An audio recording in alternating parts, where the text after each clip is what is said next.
Salut YouTube, bienvenue dans une nouvelle vidéo de déballage. Aujourd'hui, je continue la présentation des produits GNG que j'ai reçus il y a peu. Donc je vous ai déjà montré l'ARP9 dans des vidéos précédentes. Et cette fois, je vous montre la deuxième réplique que j'ai reçue en même temps que l'ARP9. Il s'agit du GPM92 et il s'agit d'un GBB. Un GBB proposé par GNG, ce qui, il me semble, est une première. Cette réplique, je l'ai découverte lors de l'IWA. Et donc maintenant, je l'ai ici chez moi pour pouvoir la tester. Donc, comme la RP9, la réplique m'a été confiée gratuitement par GNG, je les remercie beaucoup pour cela. À l'heure où je fais cette vidéo, je ne pense pas que la réplique soit déjà disponible, je ne connais pas non plus son prix. Voilà, je ne peux pas vous renseigner à ce sujet. Dès que j'aurai plus d'informations, j'éditerai la description de la vidéo en mettant donc ces informations qu'il me manquent pour le moment. Hop.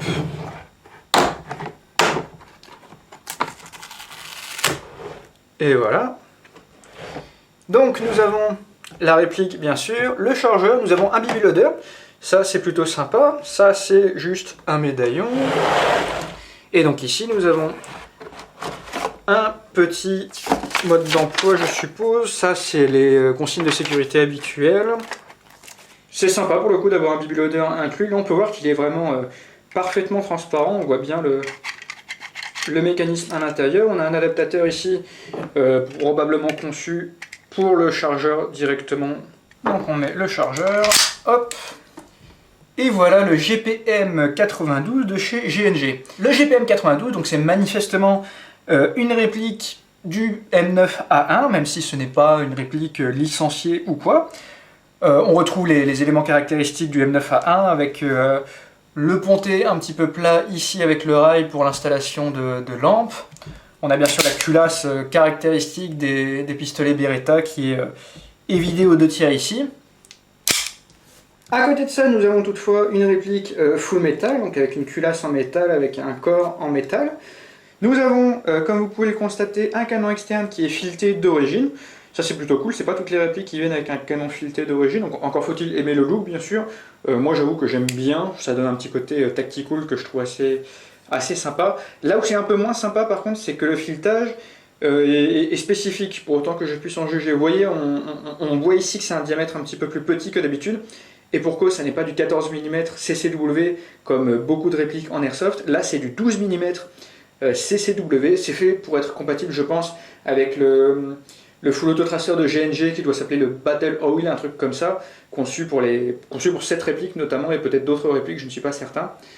Donc voilà, on a un canon fileté d'origine, mais en 12 mm CCW. On a le bouton d'éjection du chargeur, on a l'arrêteur de culasse ici. On peut voir que c'est une réplique double action, c'est-à-dire que lorsque la réplique est ainsi, on a le marteau qui est en position de repos. Lorsqu'on appuie sur la détente, ça va armer et relâcher le marteau. Ensuite, la culasse cycle, ce qui réarme le marteau qui là est en position simple action. Et en position simple action, la détente se contente de relâcher le marteau uniquement. Comme un vrai M9A1 également, la sécurité fait office de levier de désarmement du marteau. Donc là, le marteau est armé, je baisse la sécurité, hop, et ça désarme le marteau automatiquement. On peut overstroker la réplique sans problème. On peut jeter un petit coup d'œil au chargeur avec le gaz route ici caractéristique. Ici j'ai mon chargeur Tokyo Marine, on va voir ce qui se passe si j'essaie de le mettre à l'intérieur. Ah bah pour le coup ça se verrouille dedans, ça fonctionne on va dire. Alors j'ai un peu de gaz, on va voir ce qui se passe. Ah bah voilà, il ne se passe rien puisque la culasse ne peut pas revenir en avant, il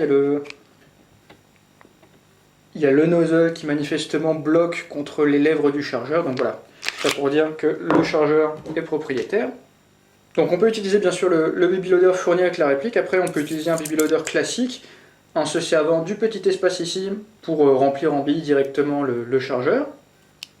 Tiens, ben, je constate qu'on peut bloquer de cette façon-là le bitonio ici pour remplir plus facilement le chargeur, c'est toujours pratique.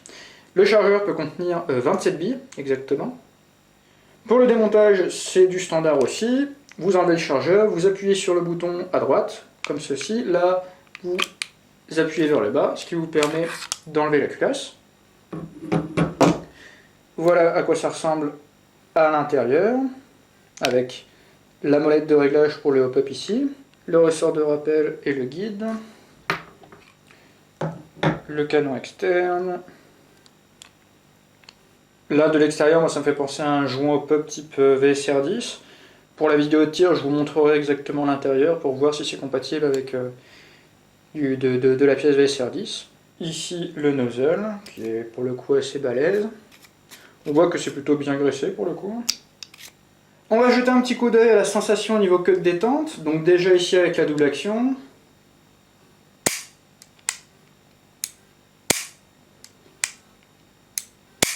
Donc une double action qui est assez longue, ce qui est plutôt normal pour une réplique de Beretta 92. Donc là on simple action, le trigger reset, tac, une première course ici, une toute petite résistance là, mais qui est assez filante au final.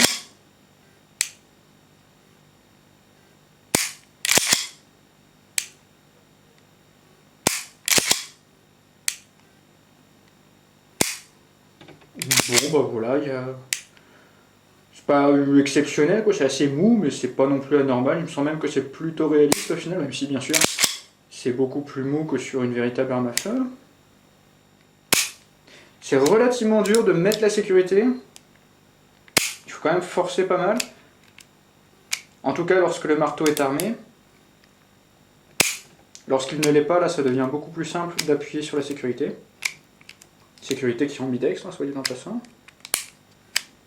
Si vous vous êtes déjà un petit peu intéressé à la réplique, vous aurez peut-être déjà vu la vidéo que GNG a fait à propos de son fonctionnement interne, puisque effectivement la réplique est supposée avoir un fonctionnement un peu différent par rapport à d'autres GBB. Donc on a toujours un chargeur type GBB avec du gaz sous forme liquide à l'intérieur, on a toujours un gaz route, une valve de percussion, un nozzle, etc. Mais il y a quelques petites différences.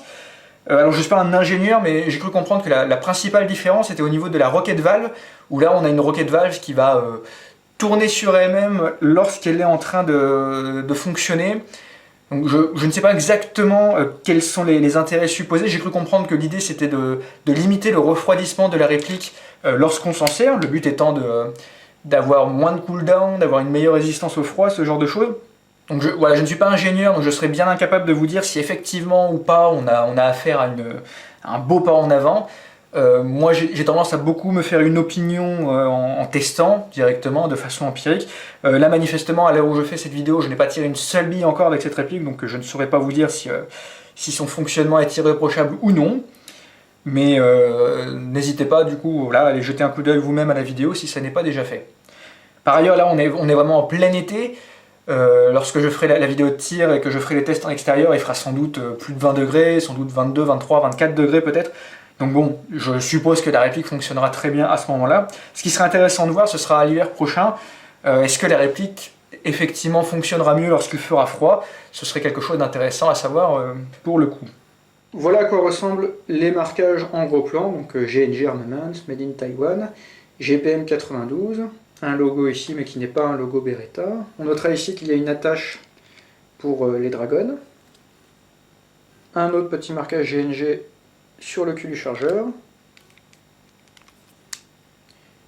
Et GP mode 92 fs, calibre 6 mm.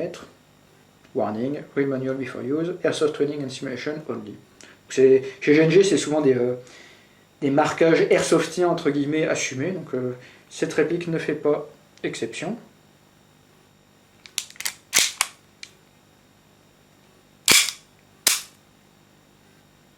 Ensemble voilà, je crois que j'ai dit à peu près tout ce que j'avais à dire à propos de cette réplique, et en l'état, comme je viens tout juste d'examiner la réplique, j'ai pas forcément grand chose à dire à son sujet.